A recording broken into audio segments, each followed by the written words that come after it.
आप देख रहे हैं इंडिया टाउन न्यूज, भारत की बात।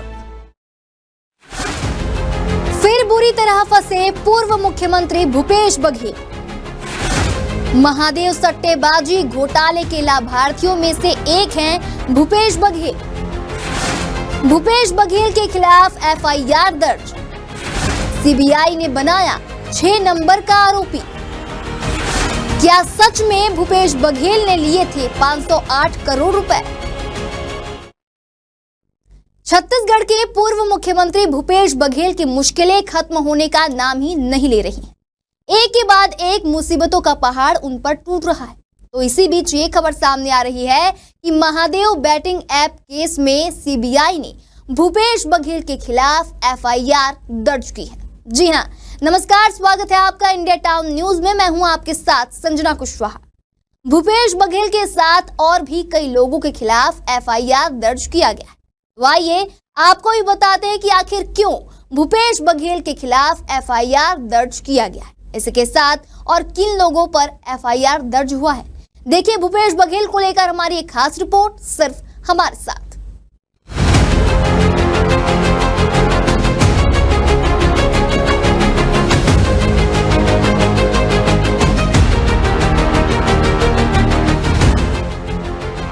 छत्तीसगढ़ में 6000 करोड़ के महादेव सट्टा ऐप घोटाले की जांच में बड़ा मोड़ आया है। पूर्व मुख्यमंत्री भूपेश बघेल के खिलाफ इस मामले में सीबीआई ने एफआईआर दर्ज कर ली है। ये एफआईआर 18 दिसंबर 2024 को दिल्ली में सीबीआई के economic offence section 3 police station में दर्ज की गई। इस घोटाले में महादेव बैटिंग ऐप के प्रमोटर सौरभ चंद्राकर और रवि उप्पल समेत 21 लोगों को आरोपी बनाया।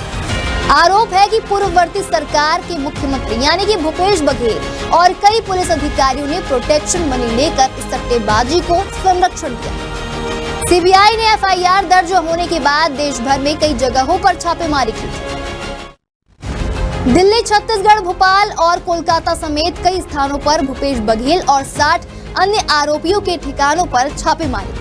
यह मामला छत्तीसगढ़ के पूर्व मुख्यमंत्री भूपेश बघेल और महादेव बैटिंग ऐप से जुड़ा हुआ है। सीबीआई ने बघेल को इस मामले में आरोपी बनाया है। एफआईआर के अनुसार उन्हें आरोपी नंबर 6 के रूप में दर्ज किया गया। महादेव बैटिंग ऐप एक ऑनलाइन सट्टा लगाने का प्लेटफॉर्म है जिसका संचालन दुबई से होता है। इसके प्रमोटर सौरभ चंद्राकर और रवि उप्पल जो छत्तीसगढ़ के भिलाई से हैं। भारत में इस ऐप के खिलाफ कई केस दर्ज हैं। सीबीआई का आरोप है कि जब भूपेश बघेल मुख्यमंत्री थे तब उन्होंने महादेव ऐप को संरक्षण दिया।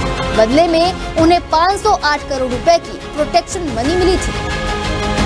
तो वहीं भूपेश बघेल ने इन आरोपों को गलत बताया और कहा है कि यह एक राजनीतिक षड्यंत्र है। इसी के साथ इसे बदले की कार्रवाई बता दें, सीबीआई ने इस मामले में कुल 21 लोगों पर एफआईआर दर्ज की, जिनमें महादेव ऐप के प्रमोटर भी शामिल। मार्च में सीबीआई ने बघेल और अन्य अधिकारियों के 60 ठिकानों पर छापेमारी की थी। अब संभावना है कि सीबीआई जल्द ही बघेल से पूछताछ कर सकती है। तो वहीं दूसरी तरफ इस केस के कारण छत्तीसगढ़ की राजनीति भी गर्मा गई। बीजेपी ने कांग्रेस पर गंभीर आरोप लगाए, जबकि कांग्रेस इसे राजनीतिक साजिश बता रही है।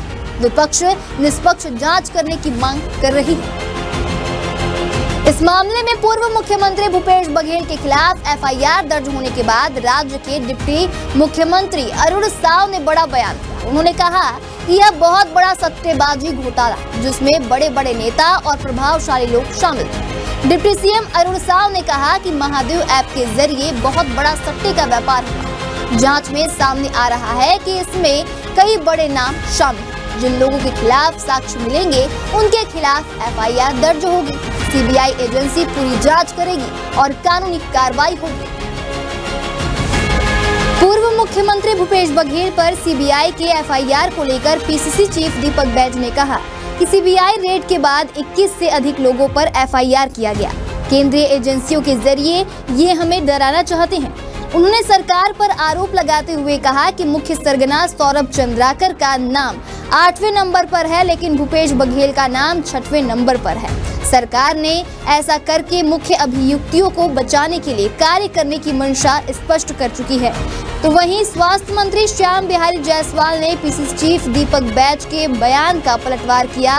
उन्होंने कहा कि कितना भी ताकतवर व्यक्ति हो, कानून से बड़ा कोई नहीं है। मंत्री जायसवाल ने आगे कहा कि सरकार सभी प्रकार के घोटाले की मॉनिटरिंग कर रही है। पावर का दुरुपयोग करके ऐसा काम किया जाएगा तो कार्रवाई सुनिश्चित है। कांग्रेस को खुश होना चाहिए कि जो भी गलत काम हुए हैं उन पर अब कार्रवाई हो रही है और उन्हें जांच में सहयोग करना चाहिए। अब ये देखना होगा कि जांच में आगे क्या निकल कर आता है और इसका छत्तीसगढ़ की राजनीति पर क्या असर पड़ता है।